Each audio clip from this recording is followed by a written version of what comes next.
കർത്താവിന്റെ സന്നിധിയിൽ ഏറെ നീതിയോടെ ജീവിക്കുവാനും ഈ കുടുംബത്തിന് വേണ്ടി ഭാരങ്ങൾ ഏറ്റെടുക്കുവാനും നല്ല മാതൃക നൽകി കുടുംബാംഗങ്ങളോടൊപ്പം ആയിരിക്കുവാനും ചേട്ടനെ ദൈവം ഏറെ അനുഗ്രഹിച്ചു. ഉത്തരവാദിത്തങ്ങൾ പൂർത്തിയാക്കി കർത്തൃസന്നിധിയിലേക്ക് യാത്രയാവുന്ന ഈ അപ്പച്ചനെ ഏറെ സ്നേഹത്തോടെ തിരുസന്നിധിയിൽ നമുക്ക് സമർപ്പിച്ച് പ്രാർത്ഥിക്കാം. ഈ തിരുക്കർമ്മങ്ങൾക്ക് നേതൃത്വം നൽകുന്നത് ബഹുമാനപ്പെട്ട അധ്യക്ഷനാണ്.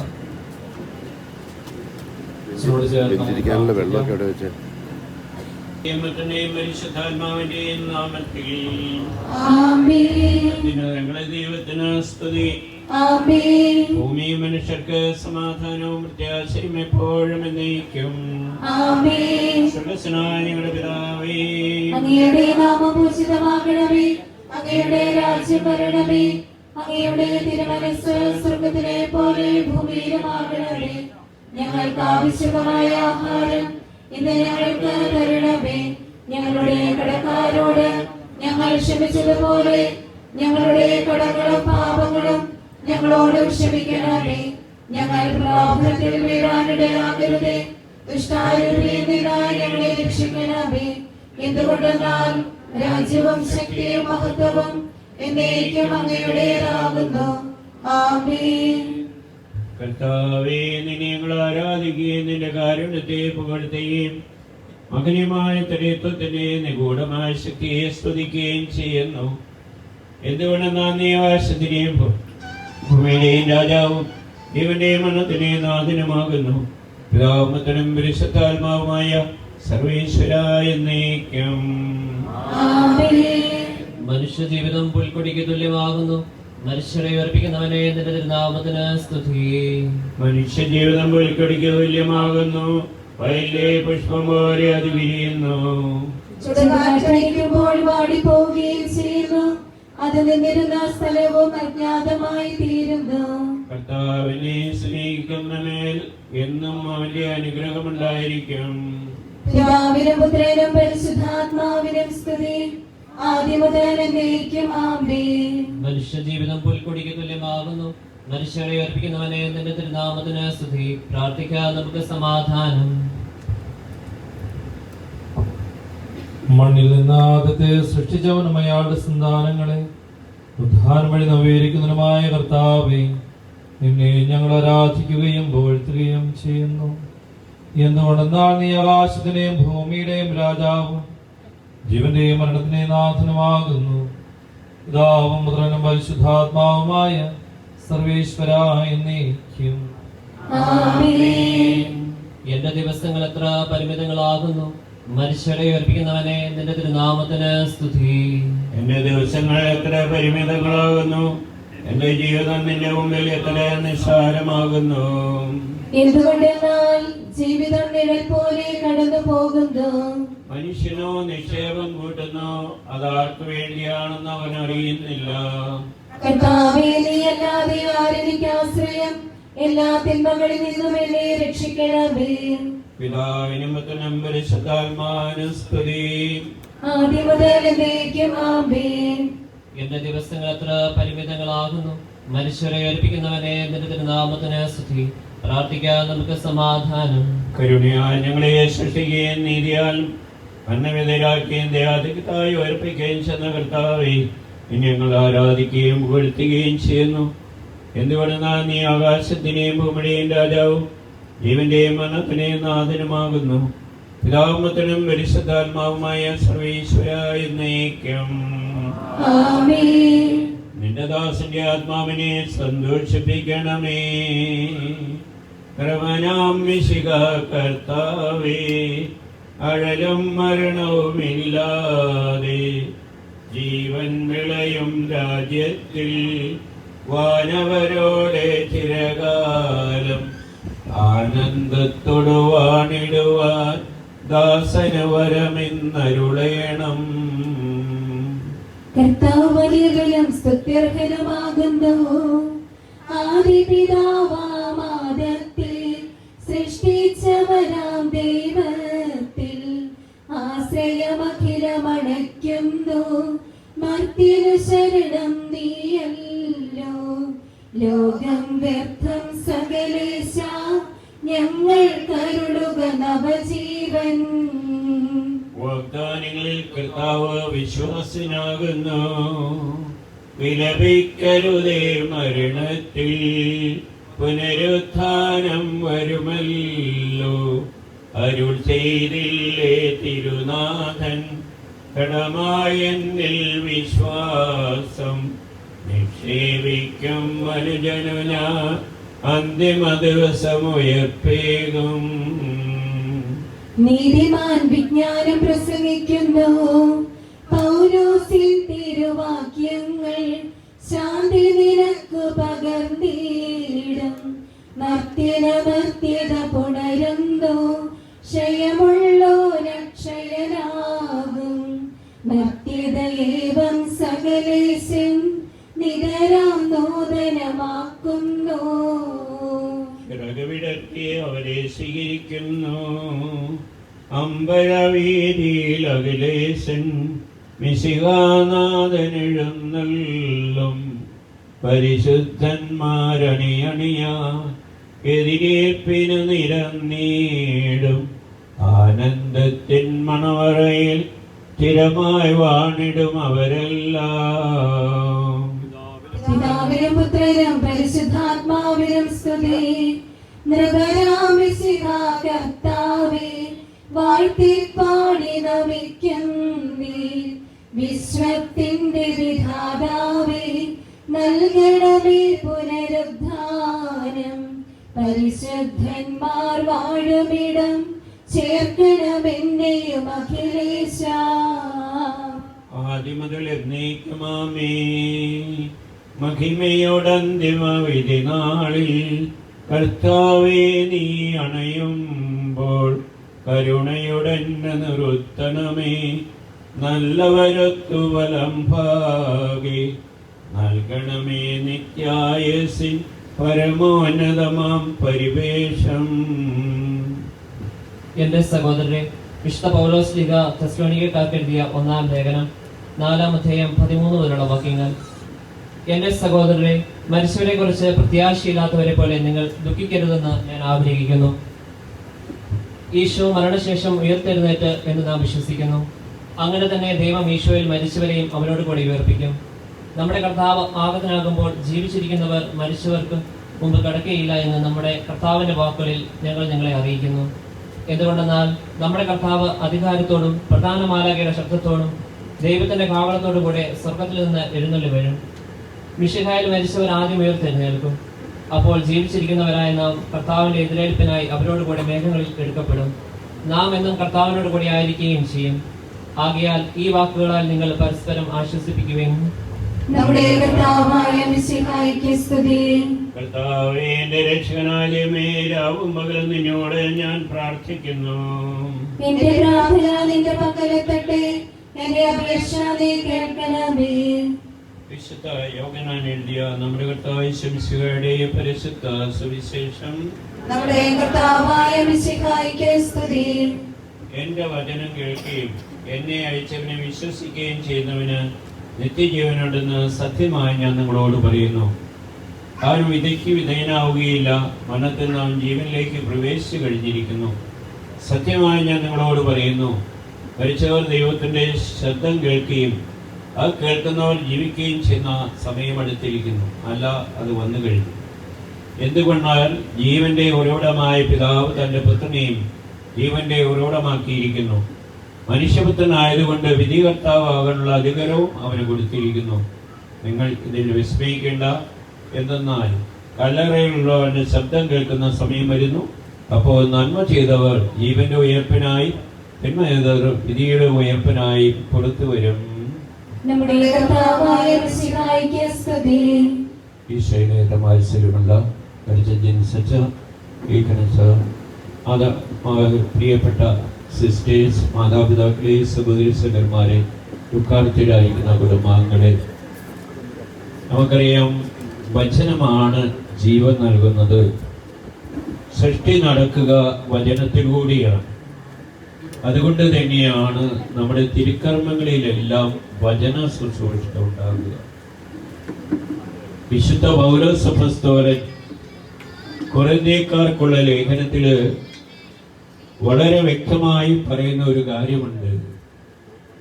കർത്താവ് ഉത്ഥാനം ചെയ്തില്ലായിരുന്നുവെങ്കിൽ ഞങ്ങളുടെ പ്രസംഗം വ്യർത്ഥമാകുമായിരുന്നു, വിശ്വാസവും വ്യർത്ഥമാകുന്നു. നമ്മുടെ ജീവിതത്തിൽ പലപ്പോഴും വിശ്വാസം വ്യർത്ഥമാകാനുള്ള കാരണം കർത്താവിന്റെ ഉയർപ്പിലുള്ള വിശ്വാസം നമുക്കില്ല എന്നുള്ളതാണ്. കാരണം നമ്മുടെ ജീവിതത്തിന്റെ പ്രതിസന്ധികളെയും പ്രശ്നങ്ങളെയും ഒക്കെ വിശ്വാസത്തോടെ നേരിടാൻ നമുക്ക് സാധ്യമാകണമെങ്കിൽ കർത്താവിലുള്ള വിശ്വാസം ഉണ്ടാകണം. അപ്പോസ്തലൻ തുടർന്ന് പറയുകയാണ്, ഈ ലോകത്തിന്റെ കാര്യങ്ങൾക്ക് വേണ്ടിയാണ് നിങ്ങൾ യേശു വിശ്വസിക്കുന്നത്, വ്യർത്ഥമാണ്, നിഷ്ഫലവുമാണ്.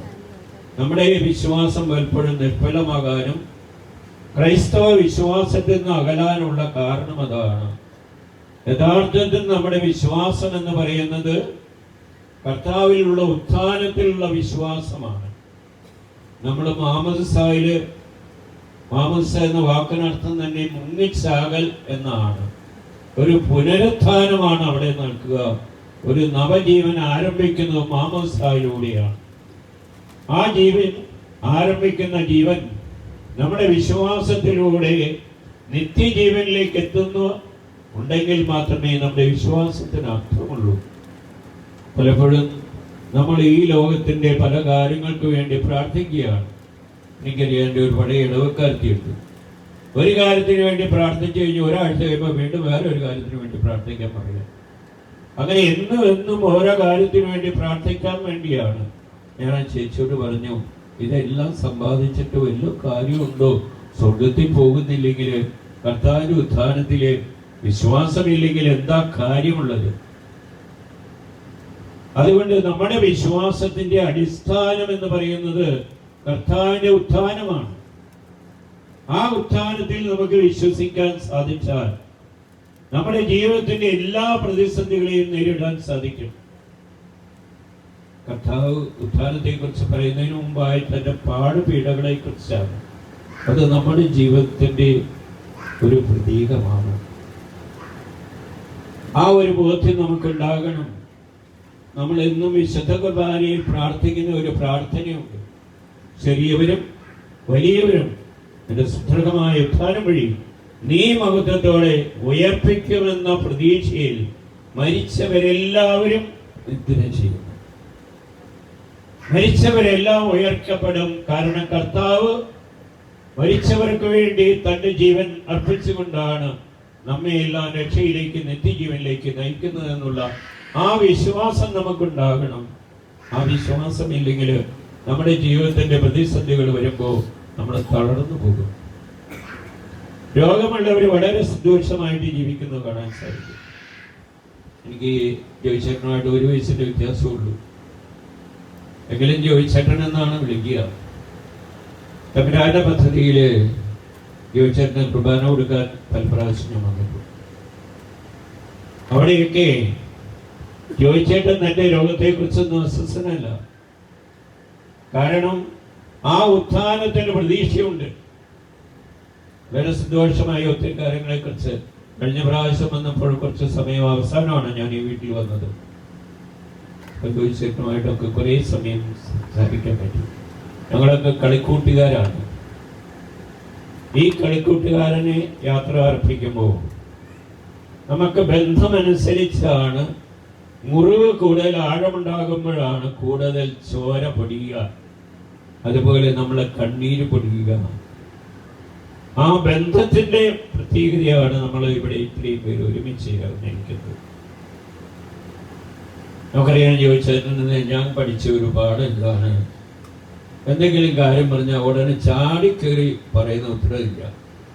ഒന്ന് ചിന്തിച്ച്, നമ്മൾ പറയാറില്ലേ, ഒന്ന് പറയുന്നതിന് മുമ്പ് 2 ചിന്തിക്കുന്ന ഒരു മനുഷ്യനായിരുന്നു.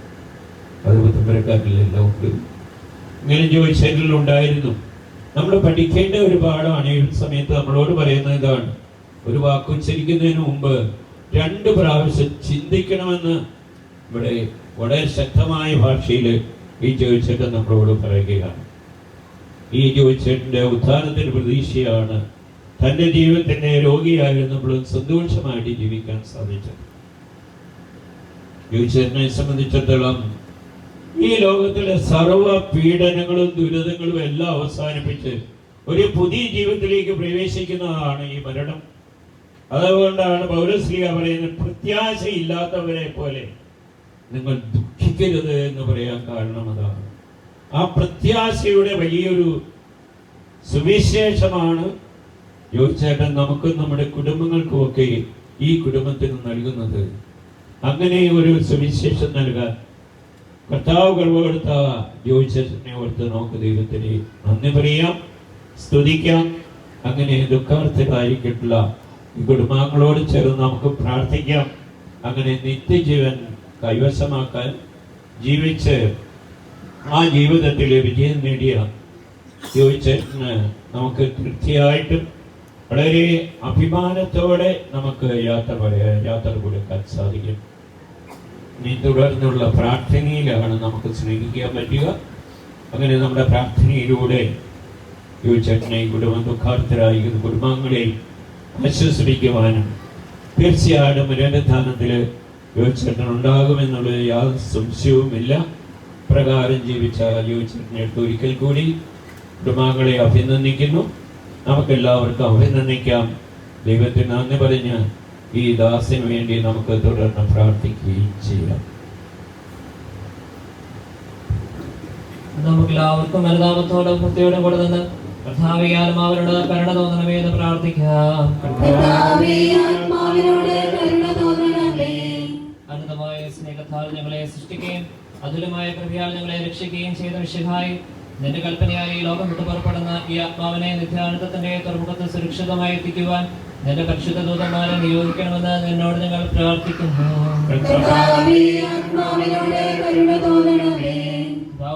നിന്റെ അമൂല്യമായ രക്തം ചിന്തി രക്ഷിച്ച ഈ ആത്മാവിന്റെ അപരാധങ്ങളും കടങ്ങളും ക്ഷമിക്കണമെന്ന് നിന്നോട് ഞങ്ങൾ പ്രാർത്ഥിക്കുന്നു. തിരുവുദ്ധാനം വഴി മനുഷ്യവർഗത്തിന് പ്രതീക്ഷയും ശരണവും പ്രദാനം ചെയ്ത മിശിഹായി വിധി ദിവസത്തിൽ നിന്റെ മഹത്വത്തിന്റെ പ്രഭയാൽ ഈ ആത്മാവിനെ പ്രകാശിപ്പിക്കുകയും സ്വർഗ്ഗരാജ്യത്തിന് അവകാശിയാക്കുകയും ചെയ്യണമെന്ന് നിന്നോട് ഞങ്ങൾ പ്രാർത്ഥിക്കുന്നു. ദുഃഖിതരെ ആശ്വസിപ്പിക്കുവാൻ വേണ്ടി ലാസറിന്റെ മരണത്തിൽ സ്വയം കണ്ണുനീർ ചിന്തിയ മിശിഹായി കരയുന്നവരുടെ കണ്ണുനീർ തുടക്കുകയും അവരെ ആശ്വസിപ്പിക്കുകയും ചെയ്യണമെന്ന് നിന്നോട് ഞങ്ങൾ പ്രാർത്ഥിക്കുന്നു. കരുണാനിധിയും ഭാവങ്ങൾ പൊറുക്കുന്നവനുമായ മിശിഹായി നിന്റെ ദാസന്റെ ഭാവങ്ങൾ പൊറുക്കുകയും കുടുംബാംഗങ്ങളെയും ചാർച്ചക്കാരെയും ആശ്വസിപ്പിക്കുകയും ചെയ്യണമെന്ന് നിന്നോട് ഞങ്ങൾ പ്രാർത്ഥിക്കുന്നു.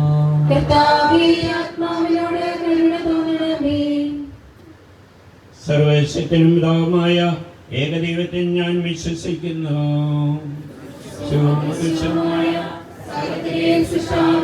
ഞങ്ങൾ വിശ്വസിക്കുന്നു. ദൈവത്തിന്റെ ഏകപുത്രനും സകല സൃഷ്ടികൾക്കും പിതാവിനെ ജനിച്ചവനും എന്നാൽ സൃഷ്ടിക്കപ്പെടാത്തവനും ഏകകർത്താവുമായ ഈശോ മിശിഹായിൽ ഞങ്ങൾ വിശ്വസിക്കുന്നു. അവിടുന്ന് സത്യദൈവവും പിതാവിനോടുകൂടി സത്യമാകുന്നു. അവിടുന്ന് വഴി പ്രപഞ്ചം സൃഷ്ടിക്കപ്പെടുകയും എല്ലാം സൃഷ്ടിക്കപ്പെടുകയും ചെയ്തു. മനുഷ്യരായ നമുക്ക് വേണ്ടിയും നമ്മുടെ രക്ഷയ്ക്ക് വേണ്ടിയും അവിടുന്ന് സ്വർഗ്ഗത്തിൽ നിന്നിറങ്ങി പരിശുദ്ധാത്മാവിനാൽ കന്യകാമറിയത്തിൽ നിന്ന് ശരീരം സ്വീകരിച്ച് മനുഷ്യനായി പിറന്നു. പന്തിയോസ് പിലാത്തോസിന്റെ കാലത്ത് പീഡകൾ സഹിക്കുകയും മരിക്കുകയും സംസ്കരിക്കപ്പെടുകയും എഴുതപ്പെട്ടിരിക്കുന്നത് പോലെ 3-ാം ദിവസം ഉയർത്തെഴുന്നേൽക്കുകയും ചെയ്തു. അവിടുന്ന് സ്വർഗ്ഗത്തിലേക്ക് എഴുന്നള്ളി പിതാവിന്റെ വലതുഭാഗത്തിരിക്കുന്നു.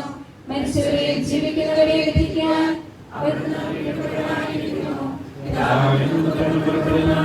സത്യാത്മാവും ജീവദാതാവുമായ ഏകപരിശുദ്ധാത്മാവിനെ വിശ്വസിക്കുന്നു. ഏകവും പരിശുദ്ധവും സൈനികവും സാർവത്രികവുമായ സഭയിലും ഞങ്ങൾ വിശ്വസിക്കുന്നു. പാപമോചനത്തിലൂടെ ശരീരത്തിന്റെ ഉയർപ്പും നിത്യായുസ്സും ഞങ്ങൾ ഏറ്റുപറയുകയും ചെയ്യുന്നു. ആമേൻ. കർത്താവേ, നിന്റെ കരുണ ഞങ്ങളെ അനുഗമിക്കുകയും നിന്റെ ദയാധികം ഞങ്ങളുടെ പാപങ്ങൾ മായ്ച്ചു കളയുകയും ചെയ്യട്ടെ. നിന്റെ മഹനീയമായ തൃത്വത്തിന്റെ അനുഗ്രഹം ഞങ്ങളെ സഹായിക്കട്ടെ. ജീവന്റെയും മരണത്തിന്റെയും നാഥനും പിതാവും പുത്രനും പരിശുദ്ധാത്മാവുമായ സർവേശ്വര. ആമേൻ. കർത്താവേ, അനുഗ്രഹിക്കണമേ. കർത്താവേ, നീ ആകാശത്തിലും ഭൂമിയിലും സുദൃഢനാകുന്നു. ഞങ്ങളുടെ ജീവന്റെ കാരണമാത്മാവിന്റെ പ്രത്യാശയും നീയാകുന്നു. ജീവന്റെയും മനത്തിന്റെയും നാഥനും പിതാവും പുത്രനും പരിശുദ്ധാത്മാവുമായ സർവേശ്വര. ആമേൻ. മരണം വരുമൊരു നാൾ ഓർക്കുക മർത്യ നീ, കൂടെ പോരും നിൻ ജീവിത ചെയ്തികളും സൽകൃത്യങ്ങൾ ചെയ്യുക നീ അലസത കൂടാതെ. മരണം വരുമൊരു നാളോർക്കുക മർത്യാദി, കൂടെ പോരും നിൻ ജീവിത ചെയ്തികളും സൽകൃത്യങ്ങൾ ചെയ്യുക നീ അലസത കൂടാതെ. ചൊല്ലുക മർത്യ നീ എന്തിനു കരയുന്നു, വ്യാകുലമാനസന എന്തിനു നീറുന്നു. തിരമാലകളാൽ തിങ്ങിമറിഞ്ഞ് ഇളകും കടൽ പോലെ. മരണം വരുമൊരു നാളോർക്കുക മർത്യാദി, കൂടെ പോരും നിൻ ജീവിത ചെയ്തികളും സൽകൃത്യങ്ങൾ ചെയ്യുക നീ അലസത കൂടാതെ. ഭീകരമരണത്തിൻ കാലടി കേൾപ്പു ഞാൻ, പാപമെനിക്കുള്ളിൽ പേടി വളർത്തുന്നു. സാത്താൻ നിറയും പകയോടെ സതതമലർത്തുന്നു. മരണം വരുമൊരു നാളോർക്കുക മർത്യാദി, കൂടെ പോരും നിൻ ജീവിത ചെയ്തികളും സൽകൃത്യങ്ങൾ ചെയ്യുക നീ അലസത കൂടാതെ. ഞാൻ നല്ലവണ്ണം യുദ്ധം ചെയ്തു, ഞാൻ എൻ്റെ ഓട്ടം പൂർത്തിയാക്കി, എൻ്റെ വിശ്വാസം ഞാൻ സംരക്ഷിച്ചു. അതിനാൽ നീതിയുടെ ന്യായാധിപനായ കർത്താവ് ഈ ദിവസം നീതിയുടെ മുടി എന്നെ അണിയിക്കുമാറാകട്ടെ. വാഗ്ദാനം ചെയ്യപ്പെട്ട നിത്യാനന്ദത്തിലേക്ക് ദൈവം നിന്നെ പ്രവേശിപ്പിക്കുമാറാകട്ടെ.